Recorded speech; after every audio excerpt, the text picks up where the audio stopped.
আমি আপনাকে দায়িত্ব নিয়ে বলে দিচ্ছি 273টা আমাদের বুথের মধ্যে 73টা বুথে হয়তো আইএসএফ এজেন্ট দিতে পারবে না। আমি দায়িত্ব নিয়ে বলছি, পরে ওকে জিজ্ঞেস করে নেবেন। কী করে বলে আপনাকে সপ্তাহে ওর বুথটাকে জিতে দেখাতে বলুন, আইএসএফের যে প্রার্থী হয়েছে, তারপরে টিএমসির কথাটা পরে বলবে। এখানে বিনা প্রতিদ্বন্দ্বিতায় কাশেম সিদ্দিকী সাহেব পাশ করবেন। 250+ আমরা জিতছি। আইএসএফ কোনো উন্নতিই নেই, আইএসএফ বলে কিছু নেই। ওরা যারা ভোটার নেই 18 বছর নিচে, ওরা কোনো উন্নয়ন করেনি আজ পর্যন্ত, বেকার সব ঘুরে বেড়াচ্ছে, ওদের কোনো ক্ষমতা নেই। আইএসএফ বলে কিছু নেই। এবারে বাংলায় আর বিজেপি আইএসএফ নামক কিছু থাকবে না। আমডাঙ্গা বিধানসভা কেন্দ্রে তৃণমূল কংগ্রেসের প্রার্থী কাশেম সিদ্দিকী, অন্যদিকে আইএসএফ এর প্রার্থী বিশ্বজিৎ মাইতি। এবার এই দুই প্রার্থীর মধ্যে লড়াই কতটা হবে, কি বলছেন আমডাঙ্গা বিধানসভা কেন্দ্রের তৃণমূল কংগ্রেসের কর্মী সমর্থকরা? আজকে আমডাঙ্গা বিধানসভা কেন্দ্রে এসে উপস্থিত হবেন মুখ্যমন্ত্রী মমতা বন্দ্যোপাধ্যায়, এবং সেই জায়গা থেকে মানুষজন কি বলছেন, কর্মীরা কি বলছেন, তারা কি আবারও চাইছেন যে এই আমডাঙ্গা বিধানসভা কেন্দ্র তৃণমূল কংগ্রেসের হাতেই যাক, নাকি চাইছেন নতুন? দেখুন তৃণমূল কংগ্রেসের কর্মীরা কি বার্তা দিচ্ছে। আমডাঙ্গা বিধানসভা কেন্দ্রে লড়াই কতটা হবে আইএসএফ এবং তৃণমূল কংগ্রেসের? আইএসএফ তো তৃতীয় ফ্রন্টে, বিরোধী বিজেপি বলতে তার ধর্ম নিয়ে রাজনীতি করে। আমাদের তৃণমূল কংগ্রেস মমতা বন্দ্যোপাধ্যায় 76 থেকে 80টা প্রকল্প নিয়ে এখানে এসছে। এর বিকল্প কোনো দল নেই। 250+ আমরা জিতছি। চৌধুরীর ফলতালে বলছেন যে এখানে সবুজ ঝড়ি উঠবে, আবার কাশেম সিদ্দিকী কাশেম সিদ্দিকী তো বিরাট, মানে এখানকার কি বলবো, ওনার সঙ্গে যা সমুদ্র। আপনারা দেখেছেন র্যালিতে যেদিন ওই নমিনেশন জমা দিতে যায়, সেদিনই আমাদের জয় জয়কার। হ্যাঁ, সেখানে এর কোনো গল্প নেই, এখানে বিরোধী বলে কিছু নেই। বিরোধীরাই বলছে যে এখানে নাকি আপনাদেরকে টাকা দিয়ে লোক বাড়ানো হচ্ছে। টাকা তো বিজেপির, হ্যাঁ, কেন্দ্র যে বিজেপি দল, তাদের তো মিডিয়ায় আপনারা দেখেছেন সব ধরা পড়ছে।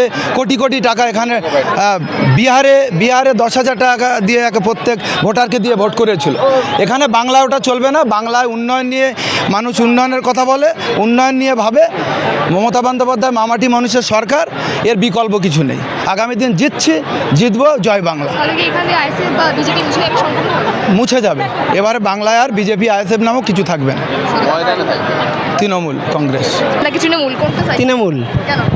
আইএসএফ কোনো উন্নতিই নেই, আইএসএফ বলে কিছু নেই। ওরা যারা ভোটার নেই 18 বছর নিচে, ওরা কোনো উন্নয়ন করেনি আজ পর্যন্ত, বেকার সব ঘুরে বেড়াচ্ছে, ওদের কোনো ক্ষমতা নেই। আইএসএফ বলে কিছু নেই, কোনো উন্নয়ন নেই। ওদের খালি উল্টোপাল্টা কথা, আর কোনো উন্নয়ন নেই। রাস্তাঘাট কিছুই নেই। লক্ষ্মী ভাণ্ডার, যুবশ্রী, যত আমাদের মামারি মানুষই দিচ্ছে। আর চতুর্থবারের মতন আমরা ফের দিদিকেই দেখতে চাই। আপনি লক্ষ্মীর ভাণ্ডারের কথা বলছেন, মমতা ব্যানার্জি 1,500 টাকা করে দিচ্ছেন মহিলাদের, কিন্তু নওশাদ সিদ্দিকী বলছেন তাকে যদি জিতিয়ে আনা হয় তাহলে 5,000 টাকা করে দেবে। ও তো ভাও কথা বলছে, আজকে ভাঙড়ে হসপিটাল করে দেবে, আজ পর্যন্ত কিছুই করেনি। অতএব ও বেকার কথা বলে, ফাউ কথা বলে, অতএব কোনো কাজ করে না ওদের। আর দিদি যেটা বলে সেটা করে দেখায়, ওই জন্য আমরা দিদিকেই চাই। কাশেম সিদ্দিকী কতটা করবে? পুরো ভরসা আছে। কাশেম দিদি বলেছে 15 বছর যা উন্নয়ন হয়েছে, যেটা বাকি আছে উনি ওটা পুরো কমপ্লিট করবে। হ্যাঁ, কমপ্লিট করবে। তার প্রতি আমাদের পুরো ভরসা আছে। দিদি প্রার্থীকে পছন্দ করে দিয়েছে, এটা আমরা একদম স্বাগত জানাচ্ছি। কাশেম সিদ্দিকী নাকি বিশ্বজিৎ মাইতি? কাশেম সিদ্দিকী 100%, কোনো সন্দেহ নেই। আইএসএফ বলছে যে আমডাঙ্গা তাদের শক্ত ঘাঁটি। না, এমন কিছু না। ওরা বেকার কথা বলে, ফাউ কথা বলে, কাজের কথার কোনো দাম নেই, মূল্য নেই, কোনো কাজই করেনি। একটা গলি বলো, রাস্তা বলো, ডালাই বলো, কোনো কাজই করেনি। কী দিকে মানুষ দিকে ভোট দেবে?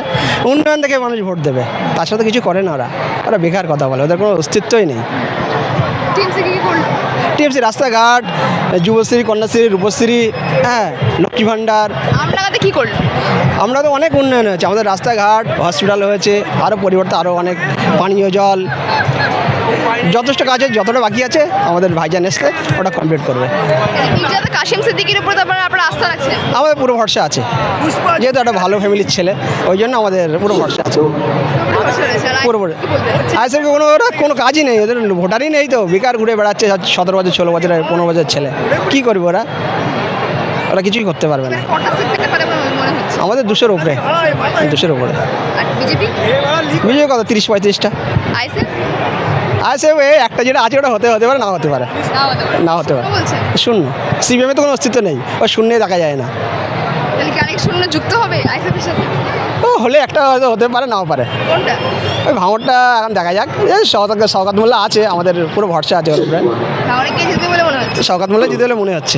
আর আমডাঙ্গাতে? আমরা তো আমাদের ভাইজানদের জিতছে, 30,000 ভোটে লিড দেবে, 30,000 ভোটে।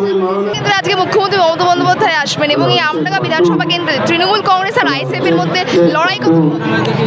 এখানে বিনা প্রতিদ্বন্দ্বিতায় কাশেম সিদ্দিকী সাহেব পাশ করবেন এবং আমাদের পুরো পশ্চিমবাংলা যতগুলো আমরা মানে 294 সিটে যে আসন দিচ্ছি প্রত্যেকটা সিটেই তৃণমূল কংগ্রেস জয়লাভ করবেন এবং ব্যাপক ভোটে জয়লাভ করবেন।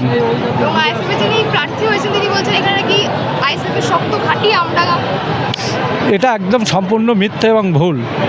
এখানে একদম সম্পূর্ণভাবে বিপুল ভোটে জয়যুক্ত করবেন তৃণমূল কংগ্রেস।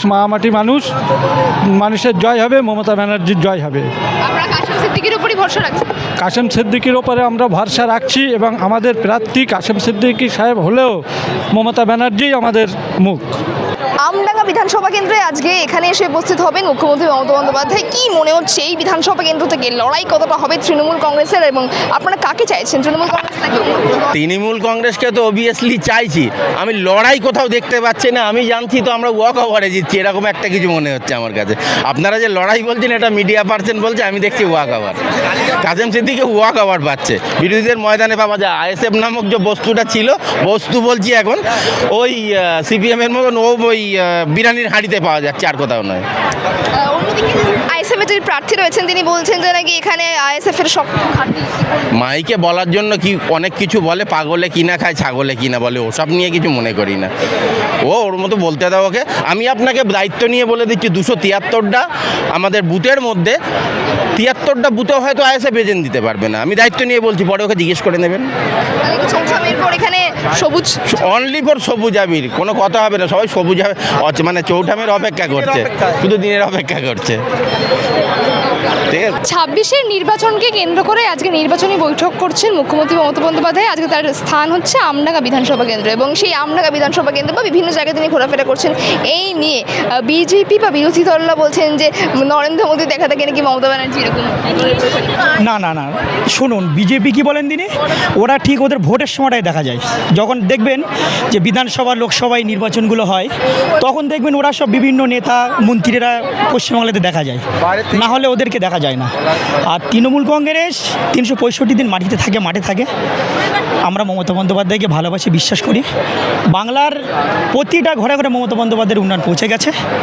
আজকে গোটা পশ্চিমবাংলার মানুষ মমতা বন্দ্যোপাধ্যায়ের দিকে তাকিয়ে আছে। শুনুন, আইএসএফ ওরা বলবে, আমার তো মনে হয় পশ্চিমবাংলা আইএসএফের কোনো ফ্যাক্ট নয়।